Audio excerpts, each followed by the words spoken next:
So welcome everyone to another episode of Women Who Lead. And we're so sorry about the delay today.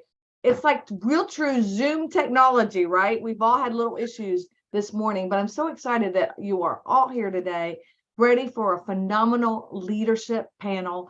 And I have the honor today of speaking with three leaders who I believe fall under the category of legendary. And I found this great article that identifies some of the qualities that legendary leaders have.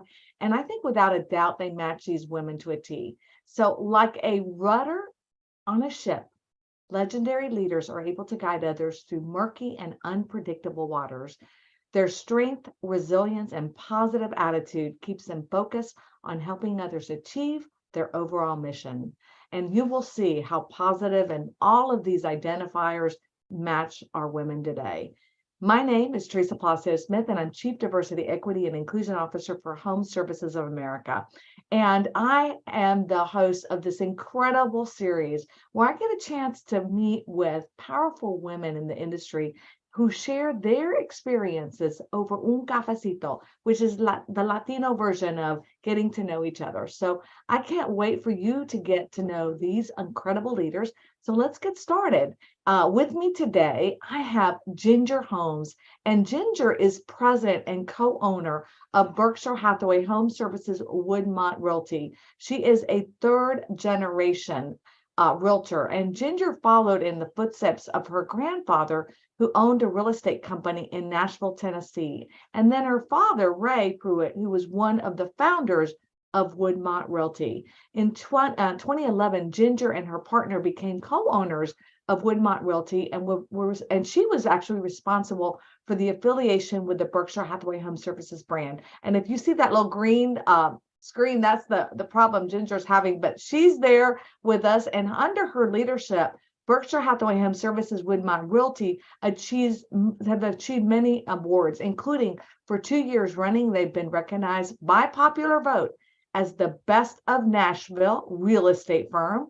Also in the Nashville scene, ranked in the top 15 women-owned businesses in Middle Tennessee, and a top 20 real estate brokerage for 5 consecutive years.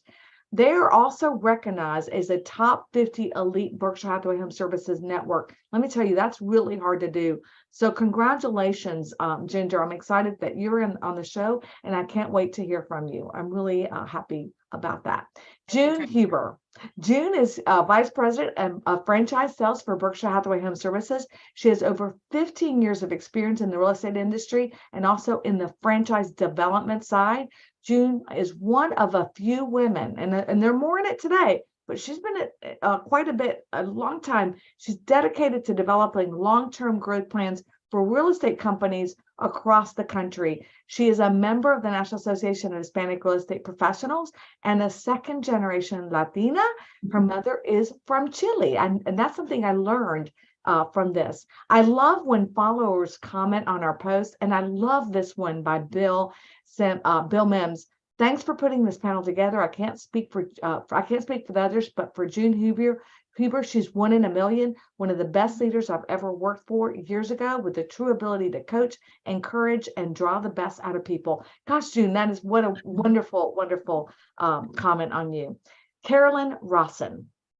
Carolyn is the president of Ebby Holiday Companies, which includes residential real estate, mortgage, insurance, and title, located across the great state of Texas. Carolyn has over 30 years of experience in real estate and is passionate about coaching, mentoring, and training both new and experienced agents. She has held numerous local, state, and national level roles, including serving on the board of directors for Metro Texas Association of Realtors and the regional vice president of the Texas Association of Realtors. I know you're really dedicated to our industry. You also oversee Ebby Holiday Realtors, Dave Perry Miller Real Estate, where our very own president of the National Association of Realtors came from, and then also Williams True Brands. So welcome to all of you. I'm so happy to have you, and I want to get started right away. And the first thing I always ask everyone, because I'm always curious how you ended up in real estate. We know your story, Ginger. That was pretty to see. But Carolyn, tell me a little bit about how you got started in real estate in general, and then I'll hit June and then Ginger. Well, I would love to, Teresa, and what an honor to be on this panel with these amazing women and with you, Teresa, who leads the way. Thank you for having me. I was very fortunate and made a very wise decision in my 20s. Matter of fact, early 20s. I was 20 years old when I walked into an Ebby Halliday office and just wanted to learn about the industry. And I had grown up in Texas, of course, with the Ebby Halliday name, very prominent in the real estate industry, and had always admired her from afar in that she created and paved the way for women in leadership and in our real estate industry. And so I walked into an office, and Teresa, it was love at first sight. I asked for a job, and I got a job and began in a support role in that particular office, which was the Irving Las Colinas office. And so my journey has been just this most amazing, fulfilling journey. And I always say that Ebby really raised me in the industry. So it's just been an honor to be with the same company all these years. And it's just such an honor to lead such a group of professional men and women in the industry. And for a lot of people, they don't know the history of Ebby Halliday, and she really was pretty much a trailblazer in the industry. I mean, when women couldn't even own a home without their husband's title on their name on it. So I thought that was such a great start, and you're running one of the best companies in our network. So welcome. June, how about you? Well, good morning, everyone. I'm also very happy to be here. Thank you. I started with getting my real estate license in Portland, Oregon when I was in my early 20s, but I always wanted to travel and have new experiences. So when an opportunity came up for me to travel the West Coast in franchise development, I was very excited to stay in an industry I enjoy, but this also checked the travel box that I wanted so much. So for the last 20 years, my role has been to bring incremental growth to my parent company with conversions of existing real estate companies and mergers and acquisitions for existing Berkshire Hathaway companies who have an appetite to grow. I love it. You really are very, very good at what you do, because I think it's an art. I know Mark Borkowitz, I hope is watching you. He's also the very best. I know you work with Mark. He's amazing. It's an art, and also to get people to understand how important it is to get together with a brand and how much we can help them grow and really fulfill a lot. So Ginger, I know you've got a great story. I did not know that your grandfather was in real estate, and then you followed, your father became owner. And so I love your story. So tell us a little bit more about how. Yeah, no, thank you, Teresa, for having me as well. Yes, my grandfather kind of grew up in his office after school and all that kind of stuff as a young child. And then my dad he worked with Johnson & Johnson. He was gone all the time. And he was like, I've got 4 children at home and I want to be involved in their lives. So he just quit his job cold turkey, jumped into real estate with my grandfather. And so he's always been a huge mentor to me because of that. And I kind of did the same thing. I had a job in the music industry here in Nashville out of college, all men in that industry. And we'll just say the boss, the owner of the company, just crossed a few too many lines. And I was like, I'm out, don't need this. But, then I was like, I went to nursing school, but I didn't want to be a nurse. And so like, what am I going to do? I had no intention ever of getting into real estate when I watched it growing up. But I jumped in, was a sponge and enjoyed. I've had the most amazing career, met some of the most amazing people, had huge mentors in my life. And I've just never looked back. I worked hard and just kind of grew up in it. Like you got lead ladies and they're in our 20s. And that was kind of unusual at that time in real estate, I think, being young. We see that a lot now. But I felt like and Ginger, I think what you touched on was the fact that, and I hear this from so many individuals that are second or third generation real estate, is that it was the last, even Christy Budnick, our own CEO at Berkshire HomeServices, said, the last thing I want to do was get into real estate, just because I grew up in it, and you always want to kind of repel what you grew up with, right? But instead, she said, now I can't believe I ever thought that, because I love it. So right. I know that that sentiment is felt with so many people, which real estate does pull you back because of the great opportunity it does afford you to really make a difference. And I know that one of the things that I talk about is the fact that you are legendary only because of the identifiers I saw that I think really, really talks about your qualities. One being that you focus on what you give versus on what you can get. And I think that is, I love the book, The Go Giver, because it is those principles are very similar to what I see in each of you. I've been around all of you, and I know that you are all go givers. So what impact has this had on your success? Why is that important to you? And what have you found from that? Carolyn, I'll start with you. Well, thank you, Teresa. I always consider as leaders, we are standing on the shoulders of giants. And particularly Abby Halliday, her belief and her mantra was do something for someone every day. That has resonated with our company, our leadership. We provide a foundation for our agents, but really everything happens with our agents. It's all about our people. And what a beautiful industry we're in, that we have the opportunity to work with people in the purchase of the most important asset in their life, which is home ownership. And so I think that when you focus, and focus is our word of the year this year for Abby Halliday companies, but when you focus on providing excellent service and doing something for someone every day, all the great things happen. And Abby herself was really legendary in that. Teresa, I don't know if you know this, but she provided opportunities for women who had lost their spouses to allow them to come into the industry. She would teach them everything she knew. And so her selfless spirit and being able to raise other women. In 1945, women didn't own businesses, frankly. They were at home raising children and being a wife.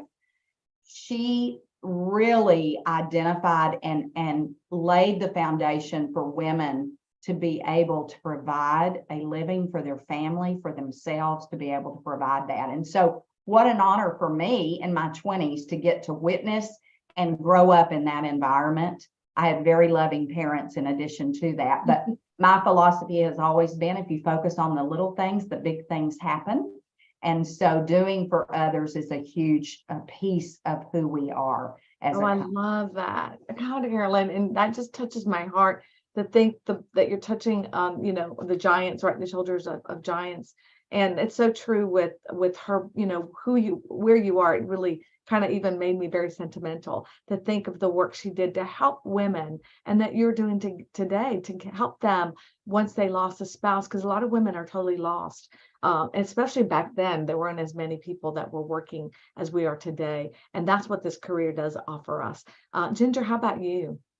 Yeah, Carolyn, that's amazing. And you said some of the same things that I was going to touch on, but, I think just we focus so much on being relational instead of transactional.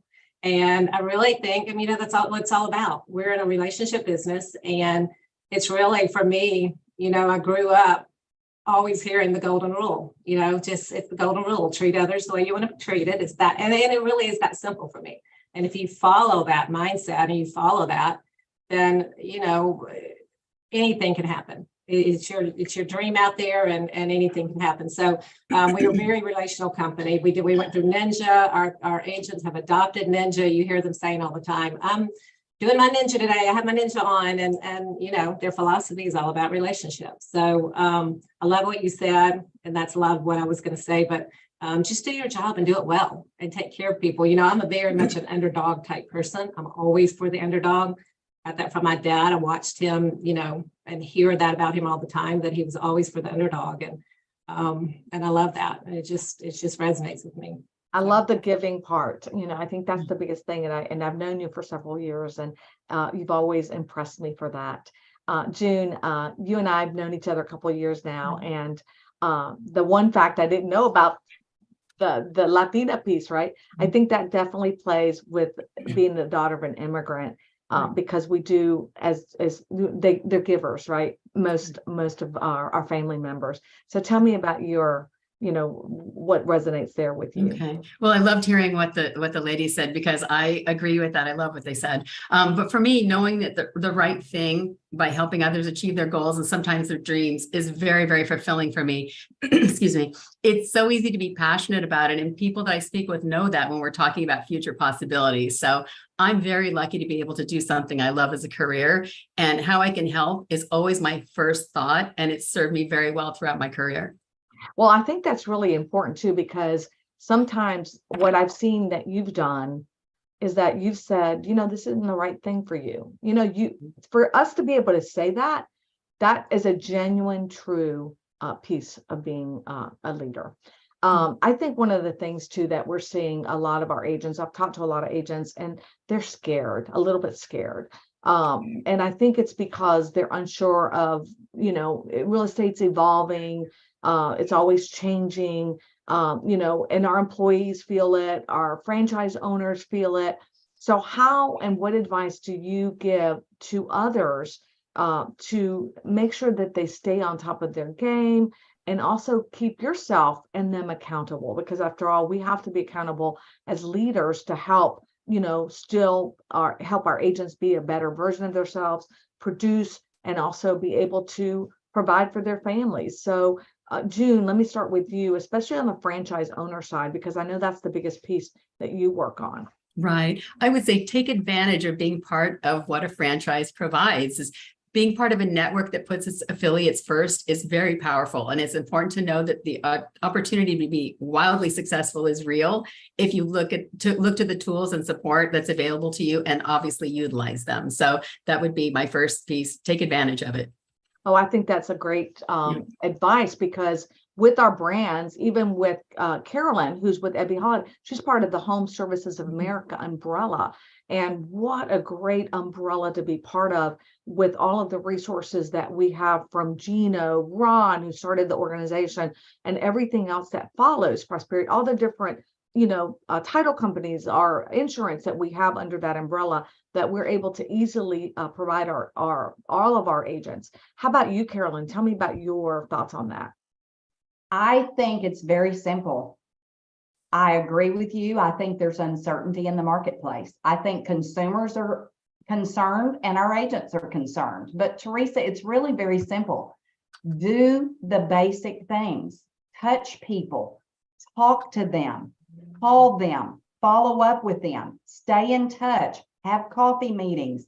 Have lunch meetings. Do the things. I always say to the agents, you are the trusted advisor. They are looking to you to help them understand what's happening in the marketplace. And frankly, we have a great market. There's great opportunities. And I always say those who seize the opportunities are the ones who are going to win the race. And so I just think we just encourage our agents, do what you do best and be authentic. Just be who you are, lean into that. I think as female leaders, it's incredibly important for us to be authentic and be who we are, and just embrace that and lean into that. And so we just really encourage leaders and agents to just do what you do best. Do what you have always done that has made you successful, and continue doing that. There's no magic. There's no magic in our industry. We just need to be that trusted advisor and educate consumers, and really do our homework to study and stay current with the market. And I think people forget that. Like I bought my first home when it was at 9.5%. Now, 9.5% was the interest rate, because people worry about the interest rate. The truth is, you can always what if it comes down, you can always, come back, and refinance. It's an easy fix. And real estate is the only thing that I know of that you can't create more of, right? Land is nothing. So it's just such a valuable asset. Ginger, anything you want to add? Well, we've been back to the basics as well, has been what we've been preaching. We came out of our business planning meeting at the end of last year as the management team, and we just knew that in 2023, we wanted to refocus, reset, reconnect and all of that with our agents and our peers and the community out there. And it is really getting back to basics. Knowledge is power. So we know there's things as it evolves that we need to shift on and change on and be resilient and all that stuff. But it is back to basics. And everything you said, Carolyn, is spot on.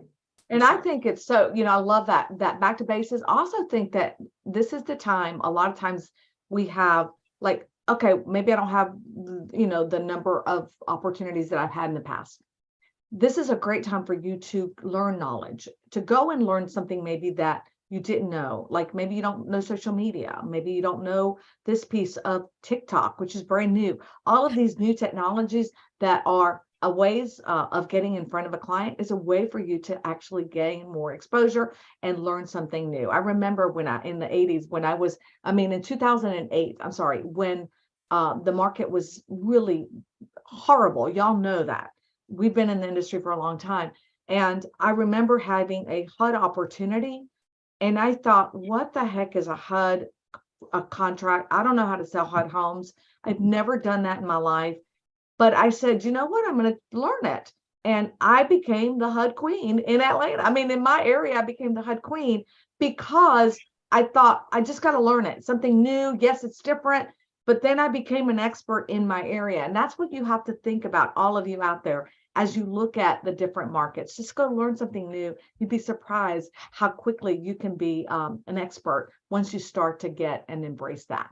All right. So I think one of the things that's really unique about all of you is that you've been in positions that are kind of male-centric, which I know you've learned, what have you had to learn to be able to get through this, and how has this made you a stronger leader? So, those male-centric positions, June, for you, for sure. So tell me, let's start with you, because in the franchise business, it really has been very male-centric for so long. Right. That is very true. I will say the women that I know in this side of the industry are amazing. I will say that. But what I've learned, honestly, is that we all have the desire to achieve our goals. That's through for all of us. So we definitely go about it often, but we're always working for a similar result. So that's the important part. So really having a collaborative mindset, it can certainly make a difference on how we reach our goals. So that's it. My biggest piece is on that. Be collaborative. Doesn't matter who you are. Doesn't matter if it's male-centric, female-centric. Focus on being collaborative and you're going to reach those goals. Is there anything like, that might make you different in that area, Carolyn? Like, is it like maybe a heart? Maybe you're more empathetic? Tell me what your thoughts are on that. Teresa, I think every person, male, female, have a superpower, and people are my superpower. I love people. I love to be around people. And as you were talking through and kind of asking, what do you bring to the position that's a little bit different? I would say, as female leaders, it's important that we be bold. If we believe in something, you speak that you believe this is the direction we should go. This is what I believe. I love what June said, because every leader who is strong wants that collaborative spirit within their team, clearly. But there are times that as a leader, you have to step up and make a decision and say, thanks so much for input. This is the direction I think we need to go at this time. And, men who are strong leaders have no issue doing that. And so I will say, as female leaders, we have to step up to the plate. And I will say that Ebby taught me that. Think about 1945, male-dominated industry. She was, the trailblazer for literally every avenue of real estate. And, you have no idea. I've talked to so many women in Texas, Beth Wolf. That was her, the person she looked up to. You're absolutely right, Carol. I didn't mean to interrupt you, but gosh, no. Yeah. So I love what June said. I would just add in that as female leaders, we have to lean in and also be bold and, speak for what we believe. And I'm going to come back to you because I love something you just said. Ginger, before I do that, I want to hear from you. Yeah, I was kind of on the same line. Stay strong, stay true to yourself, and don't compromise your values. We had Tanya, my business partner, Tanya, myself, we had some male owners prior to the retirement, and they did, I think we tried to bulldoze a little bit because we were so much younger than them. They had been owners for so many years, and we came into the picture, and I think we sat back a little too long before showing our voice.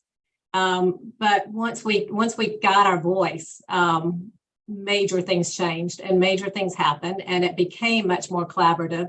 And yeah, it's amazing. If I could, looking back on what we achieved and what we overcame, it's pretty special, but we found our voice and we stayed true to ourselves. I think that's amazing. And the boldness that you mentioned, Carolyn, I just want to touch on that because sometimes you wonder, could I have done something differently? In my, and I believe that's something that sometimes we tend to not speak up because we feel like if we do, we might be thought of as opinionated, dominating, too strong, So what are some of the things that you might have said, oh, I wish if I had it all over to do, I might have done this differently. And I'm going to hit you with that, Carolyn, because I know the boldness, that's a big part of it. And I love that you said, I've made the decision, I love all the collaboration, but I'm the lead, I need to lead, and I've made that decision. So I think that's really just, to me, it caught me. What other things, like as far as that, would you have done differently if you'd had the opportunity, if you're looking back? Oh gosh, Teresa, I would say in my younger days, what I would have said, like in my 20s, I would have said, be a little bolder, be a little more outspoken. My daddy taught me something as a little girl. He said, he used to call me baby. He never called me by my name. And he said, baby, let me explain to you that you won't get anything unless you ask for it. And I always remember him saying that to me. And it is so true because how do you make your wishes or your desires? And I would say to our leaders and future leaders on this call, speak up. If there is a position or if there is a path that you want to go, make that known. Do not keep it a secret. We always tell our agents, don't be a secret agent. Let people know what you do for a living. And I would say for us as female leaders, if there's a path that you want, make that known and lean into it, and don't be shy about it. So I would say, if you ask me, I would say speak up just a little bit earlier in my career to say, this is what I envision. This is what I'd like to work for, and find those mentors and cling to them. I love it. And so true, right? And also, if you want to pursue a different path, maybe you want to go into leadership, you're in real estate, but you can't find it within your company, you can also find it outside of your company in volunteering and roles. That's how I got mine, because I became president, and through my volunteering and work that I never thought I could ever do, like, wow, so those are other avenues, because then it pulls you back into what you really want to do, because now you've attained that experience, which comes to question the other one, which I think is really, sometimes we do make mistakes. Sometimes we see leaders, agents, not doing things that we feel like is always the right path for them, or they're making mistakes. What common mistakes do y'all see, or that you would say, okay, let's think about this? And Ginger, I know we talked about this yesterday, and I thought this was really insightful. So let me start with you on that one.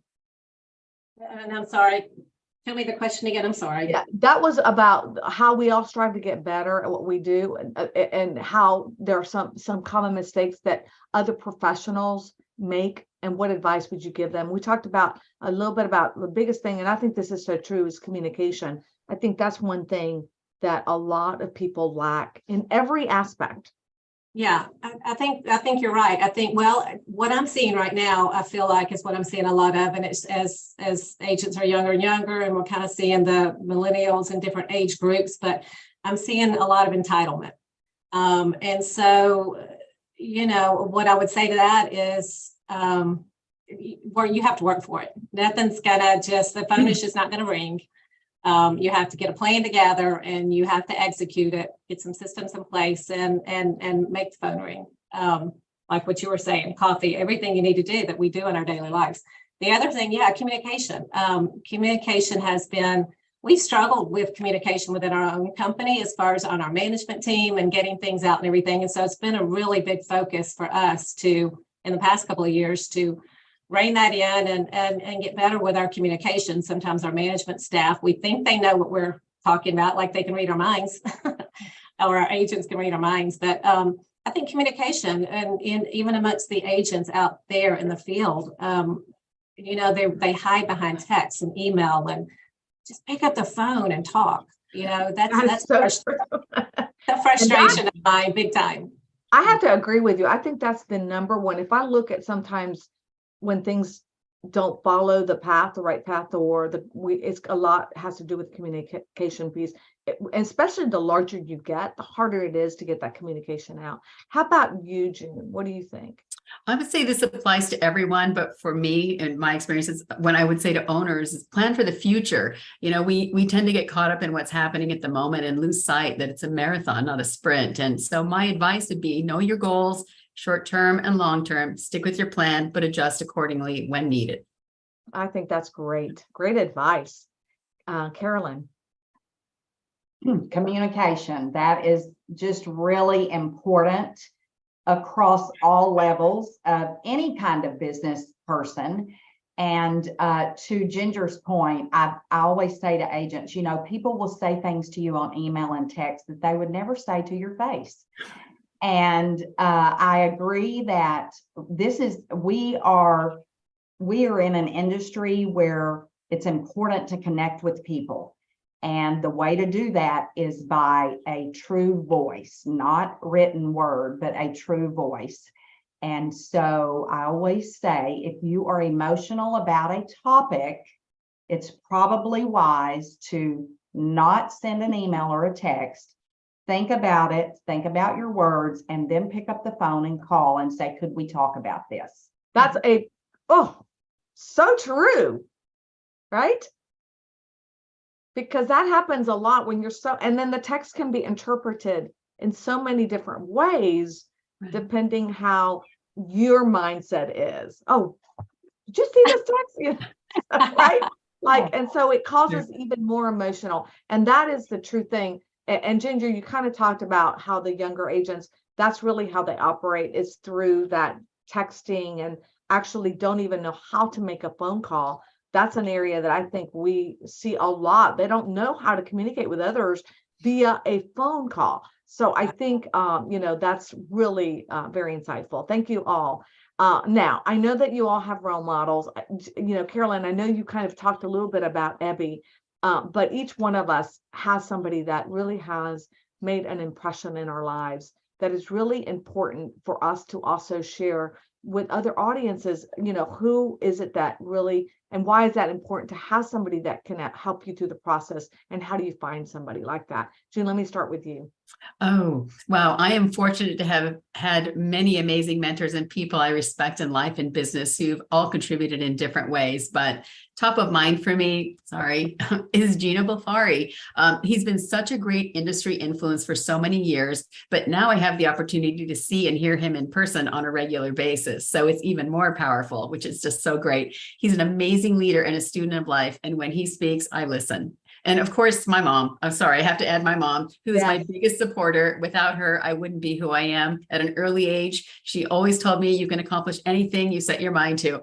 Granted, I didn't really know the details, but honestly, it's just sort of the way I think because of her. Oh, I love it. La Chilena, La Chilena, La Chilena. Okay, Carolyn, how about you? Okay, so I'm going to agree with June. My mom, who was a career woman herself, and taught me as a young girl that you could be a great mom and still have a career and still be a great wife and all of those things. So, and she, like June's mom, always said to me, you can be and do anything you want to. Just depends on how badly you want it. And then, of course, Ebby. And one of the greatest gifts she ever gave me, Teresa, is she taught me, when you're with someone, be with them, be present, speak to them, look at them in their eyes. Don't be looking around to see who else is in the room with you. Be with them. She had such a gift for that. And I will never forget how she made you feel. That is something that has resonated with me since I was very young, and I continue to really work towards that. I think it really makes people feel special and important, and that you're connected to them and tuned into them. Well, I wish I would have had a chance to meet her because she sounds such an amazing person. So thank you for sharing that. And also the fact that that's so true, that connection when somebody is talking to you. I hate it when people are like, who else is more important than the person in front of you? That's got to be your total concentration. So what a beautiful thing to share. Ginger, how about you? Yeah, like these ladies, I've had so many, and of course my mom and dad. I mean, family is everything to us, everything to my mom and dad. And my mom was a stay-at-home mom, but she told us the same thing, you know, just you can do anything you want to do. That's all we heard. But my dad, for sure, what I loved about my dad is working aside. We worked as a team for, I guess, 25 years before he retired. But I didn't work side by side with him as a team until I could prove myself. I didn't want to be, you know, I didn't want to hang on his shirt tails, right? I was like, I will team up with you after I've gotten, you know, I have enough to give to this, you know, because my dad was young. He was in his 40s when I got in the business, and I didn't want to take his business, right? And I wanted to stand on my own. So I had this other mentor. She was one of the owners, Sarah Nichols, and bless her heart, because the other partners were men. And she battled them, and she, you know, so she's really, you know, I was one of those independents, didn't go cry to daddy type stuff. So I would go to Sarah Nichols and say, I'm really struggling. You know, whatever. And she just took my hand and took me through it. So, I would have to say Sarah Nichols and my parents, for sure. I love that. I love it. I didn't know Sarah. I didn't know her. The first time that I didn't know that she was part of that group. Yeah, she was one of the original founders. I love that. I love that. And I just want to add my mom, because I'm wearing red for a reason. It is the month of February, and it is American Heart Association for women die of heart disease more than any other disease. And so I just wanted to mention that my mom died when I was 18, and I only got to meet her at my age because she adopted me. I was 7, but in those 11 years, my mother was the most incredible, talented, stay-at-home, just an immigrant, didn't speak English, but just impacted my life in so many ways that I just could not. And she had her first open heart surgery when I was 9 years old, Oh, the wow. second one when I was 11. So she had constant issues with her heart. But, you know, so that's why I bring awareness to it. It's such an important piece. I get my cardiograms every year just because I want to stress how important that is for women. So that's just my PR for today for the organization, because I really think it's really important for all women. All right. We're almost out of time. I can't believe it. So I'm asking y'all 2 more questions. No, I'm going to do one more because you brought it up, Carolyn. You already said your superpower. How about Ginger? What's yours? And June, what do you think your superpower is? Oh gosh, I think that's such a funny question. I don't know. Superpowers. So I think, like we've already mentioned, I think that if you're good at what you do, your superpower would have to be you care. Like, I really genuinely care. And when you care and have a passion, then I think, Carolyn, you're the one that said it, things just come to you, you know, good things just come. But I've had agents in the past that have had their hand out, meaning the payment, before they did the job. And I can remember having those conversations and saying, you guys get your hand in, that will come, do the job and do it well. So that's one of them. But I think resiliency, you know, we all went through that 8, 9, 10 market. We all know that real estate is ebb and flow and changes, and we have to change accordingly and stay strong. So I guess. I like that 8, 9, 10 market. That's a new one. I have to use that 8, 9, 10 market. Well, I think that's beautiful. I think it's so true. Resilience is definitely. How about you, June? Well, I jokingly say I know people, but if I'm being honest, that is actually the truth. So I do tend to know where someone's coming from, if it's a place of sincerity or otherwise. And it's helped me greatly in my life. I love people in general, but that's honestly, if I had to pick a superpower, that would be mine. You read people well. And I I know do. this is a weird question, but I love it. And the reason I love it is because when you know what your superpower is, your why becomes so clear and how to get there. And Simon Sinek, which I follow a lot on YouTube, talks about how do you really discover what your true superpower is. And I thought it was so interesting that he said, go to your very best friend, not family, not friends, not your sibling or spouse, but ask them truly, what is it that you like about me? Yeah. Wow. oh, wow. What is it about our friendship? That'll be very telling. And sometimes they're like, wait a minute. No. But when they find it awkward, well, what? You're great. What is it? Why are we friends? I really want to know. And they'll tell you, because you make me feel good. Because when I'm with you, I can share whatever. That's your superpower. And when you use that superpower to help others, that why becomes so easy. So I think that's why I love that question, because of that Simon Sinek connection, because then you can conquer the world. I just thought it was so interesting. Anyway, so how about any books or any kind of courses that you want to recommend? I love to learn. I love YouTube, and I'm always constantly looking at videos, and that's where I found that Simon Sinek, a story. So you'll see it's really good. Anybody want to recommend anything or courses that that's so insightful, really help them? Anyone? Do you know what really helped us as a partnership and management team, and even me, because I can sometimes be a fly by the seat of my pants type person. So, and Gino speaks about this book quite often, the 40X. So that, as far as your wigs and try to keep the whirlwind at bay and all of that. So, because that whirlwind, it can definitely get in my life. So I love that book. But back to Ninja. I mean, Ninja has done more things since we brought it here 4 years ago for our agents, and just that relational, you guys. It's all about relationships. So I'd say those two things probably resonate with me more than anything. And I can add the book in there. So it's the 4 Disciplines of Execution. For me, I'm not a big reader, and that book was confusing as hell. I'm going to be honest with you. But when Gino broke it down on how he breaks down, what does it mean? And I'm going to have Gino on this one day so that he can go through how incredible that book, right? Because he's led so many women, because I think it's really important. And I love that. And I've heard so much about Ninja, and that is a training program in the real estate industry that's really been very successful for many people. How about you, Carolyn? I would say, if you've not listened to Brene Brown, especially female leaders, Brene Brown's podcast, she has YouTube videos, but the one that I think every female leader needs to listen to is hers on vulnerability.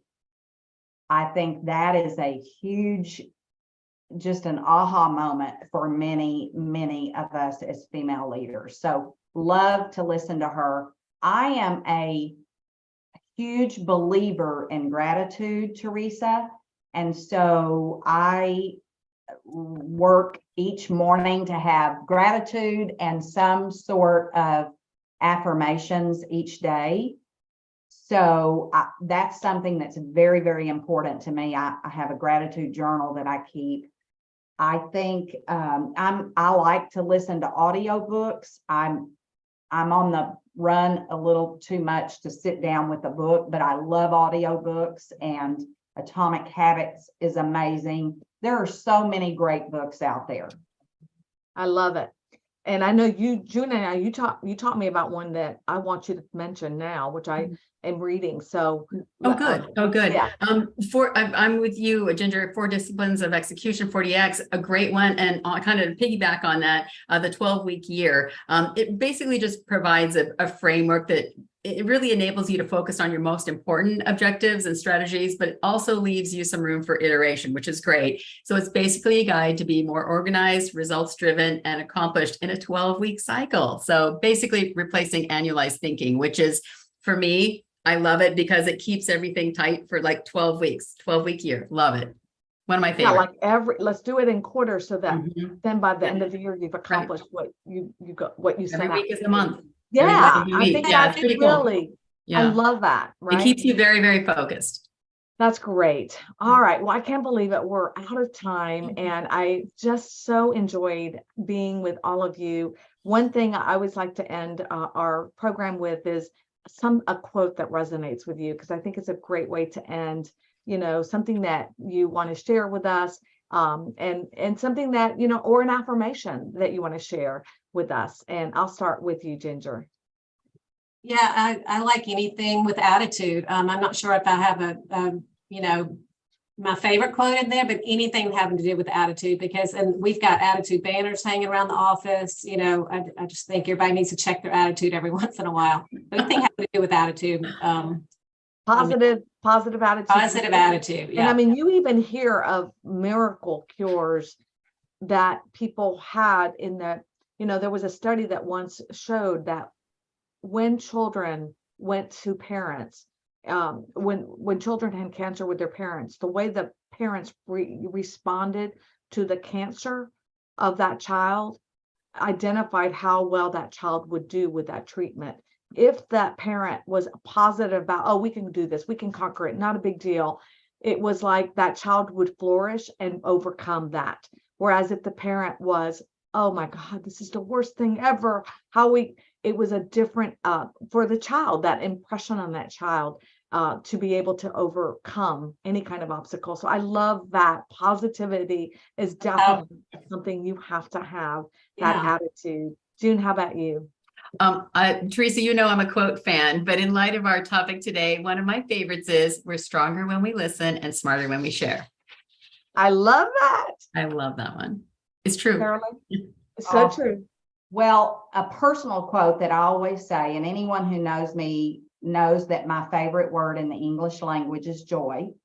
It's in my office. It's just a word that I particularly love. It's very dear to my heart. And I always say to people, if what you're doing does not bring you joy, you're doing the wrong thing. So that's my personal quote. But I don't know. There are so many great quotes. I think because I believe in authenticity and being who you are, and we're all different, be yourself, everyone else is taken. I always, that's kind of a cute one. So I'm that is so cute. And I think it's so spot on about each one of you being yourselves. I really appreciate it. Thanks so much for joining me. I'm going to tell you, I've really enjoyed our conversations. And I love, the book I started off with, On the Go Giver. I think it's one of my favorite books because it's about what the outcome is when you give, if you don't worry about getting. And I've always found this quote within that book to be spot on. Your influence is determined by how abundantly you place other people's interests first. Don't you love that? I think that's a phenomenal quote. I know each of you, and I think that all of you have found that is what I see as your superpower. So if you were to ask me, that's what I see as your superpower. Thank you, Carolyn. Thank you, June. And thank you, Ginger, for sharing your experiences and your insights with us today. I really have enjoyed it, and I know our audience has as well. And thank you for joining us. I really appreciate it. Remember, you can also watch this past episode right here on Facebook on our Women Who Lead series. And then this also will convert into a podcast later this month. So you can catch the podcast on Google, Apple, or Spotify. Easy to access. Also, make sure you comment and like our Facebook page. I'm going to also putting the books that are recommended right here on this link so you can also access them as well. And don't forget to join us. We've got another great show on March 8th where I'm bringing other phenomenal leaders right here. We're going to be zooming in on a great team that's going to come and talk about their experience as well. Thank you for watching the show. And remember, when you help other women rise, we all shine, right? And that's how we make an impact, because mine is about making an impact. We talked about my word, it's impact. So let's build each other up and shine brighter than the sun. Thanks again, everyone. Thank you, Teresa. Bye, ladies. Thank you. Bye-bye, everybody. Bye.